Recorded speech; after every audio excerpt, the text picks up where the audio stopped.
Now, but the argument is that MPP for and a shame with them. Me, I'm in your Kwame plus who can't see who may be. Kwame and to some of now radio is okay. Nyansa be panic.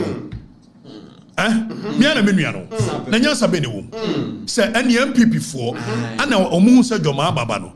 Your mama, you want Cheromo Kose issue. I was saying, and there's some previous Manus Suminaso. Your mama Fachame. And then Kwaba in a very useless government. More fire. So one our leadership. Now MPP for to me come with them. I was say forest, consensual. But who are government intimate and prosecute woman? You have no business becoming a leader of the nation. It means you plus some kind. Yes, more fire. Talk. More fire. Very useless. Kofi, fire them. Man funny woo. Fellas of Fuzuquache. And I was saying Galamsey fight is a lifelong. Lifelong day. No name, sir. No name, sir. No one say Galamsey fight, no. A kufaru intimate fight, and yet of from Galamsey government. Why you not make market for? Say any cocaine government. Namso the munya I know.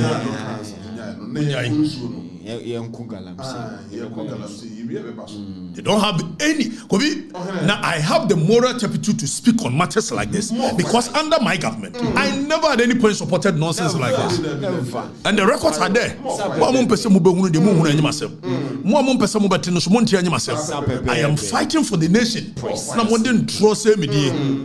So be so trouble akokura maka won't me nyini obi enye nipa na adwene ni sem ya bodam a aka ebesi ne mutimi nya me audio enya video maka setie Dr. Muhammad Bawumia aka setie Kufuado e de bo na mo me kan bi kire mo abadwo mama no say we hypocrite because enra wo ka say eti na wo ka say kire jo mama no adwene ye adwuma edi se me kan bi kire Kufuado abai na onya bi bo na me kan bi kire Dr. Muhammad Bawumia onya bi bo na me kan bi a for your mama what's the correct? Oh, you're correct. Why do you it means I am principled. Precisely. I'm a very principled human being. And trying to model say me. Nakadechie, you chantro, na diaben. Oh, we saw one trouble. I couldn't show one single. Almost any election, no. And of course, I buy say, Adenta is blue, Adenta is one white. In 2020 election, Munya whole NDC, led by my general secretary Nase, Ebeka so mo win election. Omo win. And the Munya party where? So party phone. So on that grounds you can't trust Katechedia. And the more party near party phone. If it's a 2020 omo ye whole press conference, Eka so mo win. No more winning. Comfortable. They say when it comes to fighting for our nation, go be. I thought that Nana energy no above because man for no adwene woo. But the next one details 28, 29. Go be. Afe yanko